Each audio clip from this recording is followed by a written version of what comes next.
Hey everyone, Mario again, coming at you with another review. As you can tell, it's another issue in Childhood Favorites. It, of course, is the 1994? Just double checking, yeah, 94 film, The Lion King. And my old VHS still works.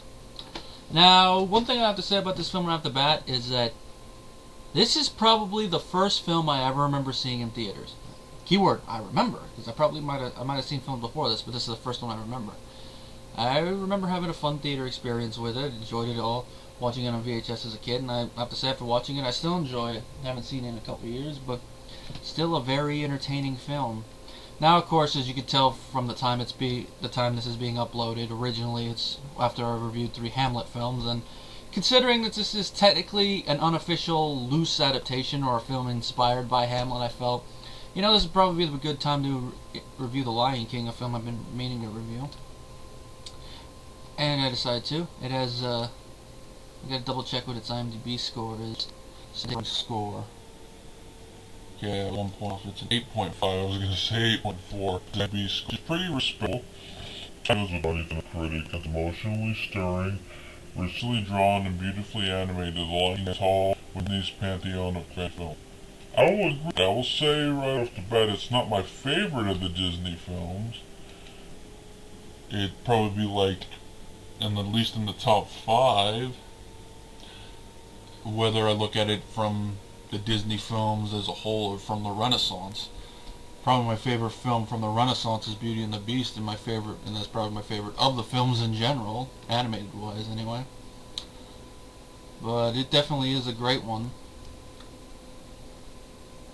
Now, the film was directed by Roger Allers and Rob Minkoff, and they did a good job. One thing I didn't find out until recently, according to IMDb, is that this film was actually drawn by the B animation team, because I guess following Beauty and the Beast, Aladdin, and Rescuers Down Under, they set 2 animation teams to make the next 2 films, which this being the first one released, and then Pocahontas. Which I haven't seen Pocahontas in a while, from what I remember. It's kind of funny, that film was made by the A team, and this one was made by the B team, and this film is better. Even as a kid, I liked this film better than Pocahontas, and as an adult, I have a feeling Pocahontas is not going to have aged well, but we'll just see. Now, like most of the animated films, this is a musical. It was made for about $45 million in 90s money. In its box office total is almost $1 billion, and that's counting the re-releases and all that. Now, voice-wise, we have Matthew Broderick, or Broderick, however you want to pronounce it, James Earl Jones, Jeremy Irons, Jonathan Taylor Thomas, Moira Kelly, Nathan Lane, Ernie Sabella, Rowan Atkinson, Robert Guillaume. It's Guillaume. Maybe I'll open the page. Maybe it has the phonetic alphabet. I wish some complicated names did have it, or nope. I bet he was born Robert Peter Williams. Yeah. Stage actor, it's him. Is he still with us? Yeah, he's still with us. I'm guessing he changed his name. Madge Sinclair, Whoopi Goldberg, Cheech Marin, and Jim Cummings. And the normal musical score is by Hans Zimmer. The musical numbers are by Elton John and Tim Rice. Now, before I get too far into this review, people are going to say, so what parts are taken from Hamlet? Well, the parts taken from Hamlet are that we have an uncle who usurps the throne. Unlike Hamlet, we actually see it in this film. He wants to dispose of his nephew. His nephew has a couple friends that try to help him. And that's really just about it. It's a very loose one. You could tell that there's some things taken from it, but the rest of the story is different. So it's very, very loose, because it's not really a tragedy. Because if you've learned anything from the 3 reviews I've done, Hamlet is a tragedy. Everyone dies. I mean, the only character who's of any importance that doesn't die in Hamlet is Horatio. We're here, basically only the villain dies. I know that's a spoiler, but in Disney the villain always dies. But our plot is that it takes place in Africa, where the lions are the royal family, or at least the royals of any importance.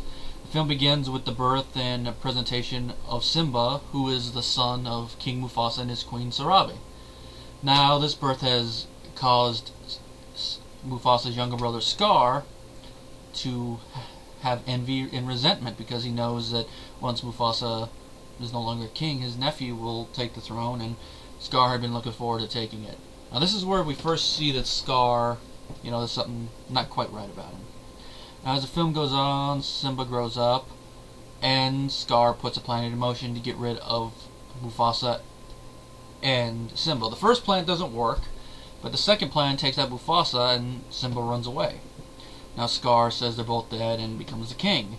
Now, Simba eventually meets Timon and Pumbaa. He grows up, and he eventually meets his childhood friend Nala again, who tells him what's been going on, and Simba has to go back. At first he's hesitant, but after a little conversation with Rafiki, an old friend of his father's, and his father's ghost, which that's another element taken from Hamlet. The only difference is, the ghost doesn't actually tell him he was murdered. He just told him he had to go back and face it. Which I'm a little surprised they didn't include that little element. I mean, in Hamlet, the ghost is the first one that confirms that he was murdered. I mean, before that, no one suspected a murder. But here, it's like, you should have told him. Maybe they wanted to have the whole thing of Scar being the one to reveal it, which is a little bit more dramatic. But I can just imagine James Earl Jones telling him I was murdered in that, that booming voice. But the only dialogue that the two ghosts share is they both say remember to their sons. In different contexts, though, but still. Now, of course, eventually Simba goes back and faces his uncle, and it all ends well. That's basically just the plot in a nutshell, generalized. I know there's some minor spoilers there, but, I have to discuss them, especially if I'm going to connect them back to Hamlet. Besides, 20 years, I think everyone's at least seen this film once, or at least knows of it. Now, the film started development around the time they were promoting Oliver and Company, which is a film I haven't seen in a while, but I remember enjoying it. A little twist on Oliver Twist. Now, it went through many different versions, like there were different ideas of the script called King of the Kalahari, King of the Beast, and King of the Jungle.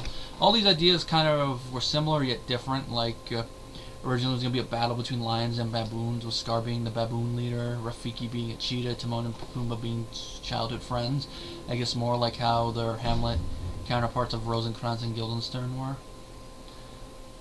It was around the time, I guess, about Beauty and the Beast where the idea originally changed. And they kept going back and forth, and then we eventually got the idea we got now, the different writings. And of course, James Earl Jones was one of the first people cast because of his voice. Well, you listen to that bass voice, you cannot tell me you don't think of a lion. Apparently, Nathan Lane also auditioned for Zazu and Ernie Sabella for one of the hyenas. And when they met in the recording studio, they were asked to record together as the hyenas, and the directors realized it'd be better as Timon and Pumbaa, which they really do have a good camaraderie, even if they record. I think they might have recorded their dialogue separately for the film, but even if they didn't, you can really tell it. And apparently originally Cheech and Chong were supposed to do the hyenas, but Chong was unavailable, so they turned the hyena female and got Whoopi Goldberg. Which is probably for the better, because Chong has an interesting voice, but it's kind of hard to imagine him doing the leader hyena. And again, they might have changed it when they brought in Goldberg. When they brought in Whoopi Goldberg. Another thing I have to bring up is a little bit of controversy surrounding this film and the show Kimba the White Lion. Apparently, there are some similarities in it in character designs and angles of animation, but it looks like they might all just be purely incidental. And I think part of this controversy is the fact that Matthew Broderick thought he was doing a remake of Kimba the White Lion. Because it just seems it's like artistic similarities, nothing, story-wise, other than, being about a lion. At least as far as I know, because I've never watched Kimba the White Lion, even though I've been aware of it. I mean, one of the Pokemon VHSs I had even had a trailer for, so I'm aware of it. But the other one, of course, is the whole thing about, oh, it says sex when he falls down. I think it's just trying to make that one. I think is just making a controversy for the sake of controversy. Just like the Aladdin one of good little teenagers take off your clothes. It's just like, really, that's what you hear? Or the whole midget being hanged in the Wizard of Oz scene. And another one is hyena biologists getting uppity about how hyenas are portrayed in the films. Like, really? You're gonna go about hyenas? Jesus. It's a film. A fictional film. They're fictional characters. Fictional characters. Yes. The film is 88 minutes, so it has a pretty good running time. Animation-wise, it is very good. That's why when I learned that this was done by the B Team, I'm like, what? They're very good for the B Team. The musical numbers by John and Rice are excellent. Let's see if I can find a list of them. Okay, let's see, Elton John. No. Hold on. Oh, okay. We have The Circle of Life, the opening number. Pretty good. Not my favorite one, though. Just Can't Wait to Be King, a good number for a kid. Be Prepared, probably my favorite musical number in the whole film. Then Hakuna Matata. It's a good one. Not my favorite one in the film. Can You Feel the Love Tonight? It's nice, but I like the John solo version a little bit better. And that combined with Zimmer's musical score adds a really great tone to the film. It really fits. I like Zimmer's use of African instruments, and they really do add us.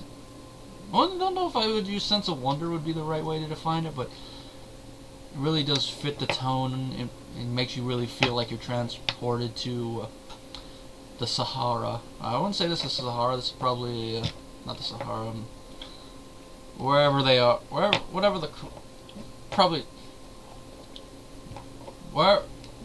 are. I don't know. I can't think of what the correct term is off the top of my head. You feel like you're transported to like mid-Africa or wherever they are, because they never really say where in Africa they are. I guess the only way you could probably tell is if you know the specific ranges of the animals we see. Now to the voices. James Earl Jones, perfect casting as Mufasa. It's kind of hard to picture anyone else doing his role. Jonathan Taylor-Thomas, he's okay as young Simba, kind of fits it, but he's done better work. Matthew Broderick as Simba also did a great job.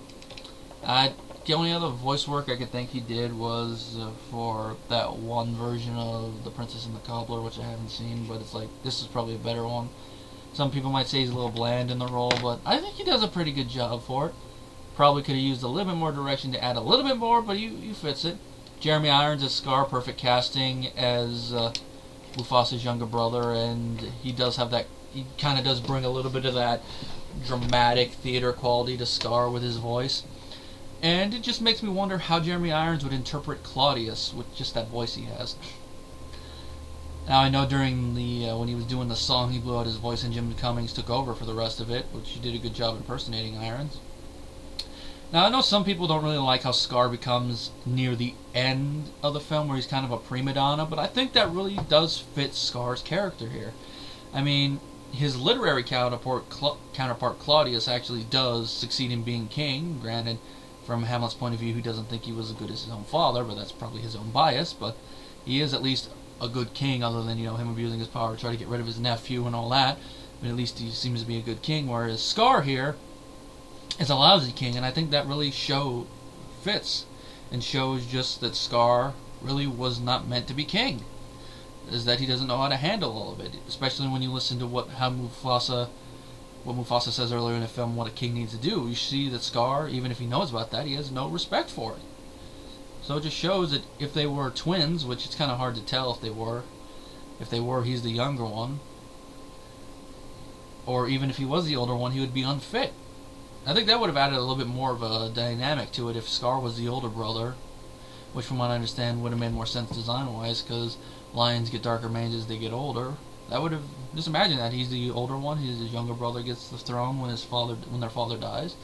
That would have made much more sense, and it would have added a little bit more to Scar's jealousy than him just being the younger brother. Because if he's think about it, if he's the younger brother, he knows he's not going to get the throne if that's the way they go. Being the older brother and the younger brother getting the throne, because he's a lot more fit for the throne than he is, that would add a little bit more jealousy, and it would add a little bit more to when Scar actually does eventually overthrow and usurp the throne. Okay, Maura Kelly as Nala. She does a pretty good job. She has her voice-wise, she has some good chemistry with Broderick for the scenes they're in.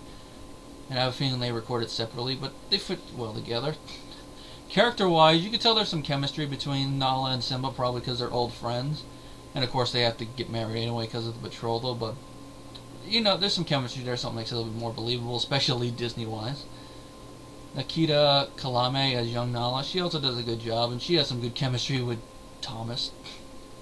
Nathan Lane and Ernie Sabella as Timon and Pumbaa, excellent casting choices, I've already said. They really work well off one another, and they have a lot of great comedic moments, add the right amount of comedic relief to the film. And as I mentioned, they're the Rosencrantz and Guildenstern of the film, but unlike those two, which in Hamlet, Rosencrantz and Guildenstern are basically just side characters. They're only memorable for some of the stuff that happens to them, like them being killed. But writing-wise, they're basically similar characters, which I'm guessing Shakespeare might have done that intentionally, especially with some of the dialogue he writes. But here, they're basically that, is in that they're two of the prince's friends. They're not working for Scar, though. That's one good change. But they have a little bit of Horatio in there with them, so it's like they're like an amalgam of those two and Horatio. They'll split around, and they have their own distinct personalities, which makes it good. And of course, Timon says one of my favorite lines in the film, which is ad-libbed. "What do you want me to do? Dress a dragon, do the hula?" I can just imagine how the people in the recording studio reacted when Lane said that, because I have a feeling he probably had a scripted line, but then during one take he probably said that one. Makes me wonder how the heck does he know what the hula is, but it adds a good bit of comic relief, especially when the music starts and the hyenas look up like, what the? Robert Guillaume, however you pronounce it, I'm just going to call him Robert, as Rafiki. He does a great job. He has the right type of voice for that mentor, wizardry-like figure. And he has some great bit of dialogue, like the whole thing of him trying to get Simba to go back. It fits, and of course he has one of my favorite little comedic moments with Simba where he hits him on the head and nails home the lesson of the film, which is the past can, as he words it, the past can hurt, but you can either run from it or learn from it. Now some might say that that lesson is kind of skewed a little bit later in the film when Simba and Scar actually confront one another. I could see what some people mean, but I think what they were going for, at least how I view it, is that they're trying to say even though the past can hurt and you can learn from it, sometimes you have to get over a big hurdle to confront it. And with Scar and all that, that's what it seems like, is that he's throwing it back at him and it's hurting, especially with all the people around, and he does eventually overcome it, but it's a little bit difficult. With some paths that can be difficult. It's not going to be a bed of wine and roses. Rowan Atkinson is Zazu, perfect casting. Atkinson, I think, is known by a lot of people from the show, in the movie Beans, and of course those James Bond parodies. I, of course, also know him from Blackadder, specifically the Hamlet one that he did with Hugh Laurie, which I'm thinking of. I'm gonna probably include that in the description box, maybe, or maybe I'll do it in the next one because it's a funny little one. Even if you're not a big fan of Atkinson from Bean and all that, you'll probably laugh at this. More so if you are loosely familiar with Hamlet.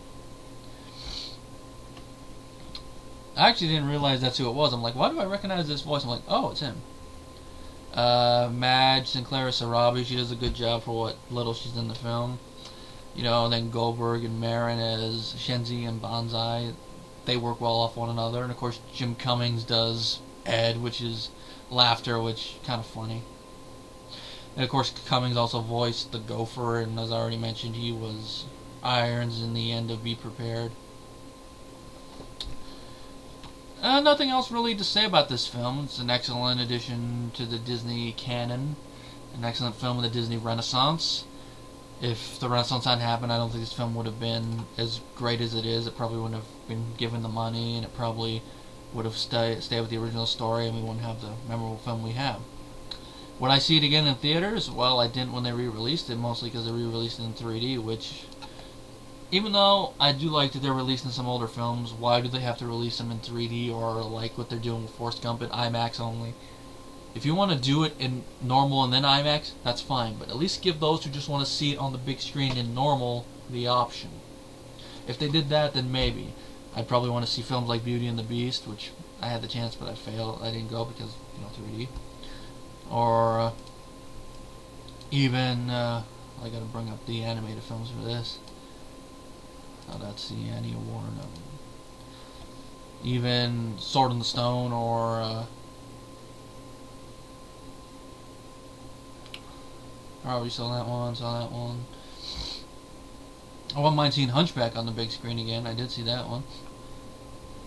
Emperor's New Groove I also saw on the big screen. I think before me and Jeff saw Bolt, I think that might have been the last Disney film I saw on the big screen. The last one I've seen so far is Up. I didn't see Tangled. I would have seen Frozen if somebody actually told me they were seeing it. Is that what you guys in Norway always do? Apparently that's something Alan whispered to Jeff when they saw it. At one point, it's like, yeah, that's what we do. And not the first animated film they've seen without me. They also saw the Lego Movie without me. I know, getting a little off topic, but I have to point that out. Anyway, my rating for The Lion King is I give it a 4.5 out of 5. If you are a Disney fan, you haven't seen this film, or how far away from Pride Rock are you? But I know I had to do that, but if you are a fan of Hamlet and you haven't seen this, I say see it, because it's an interesting way to look at a reimagining of it for a more friendly audience, I guess.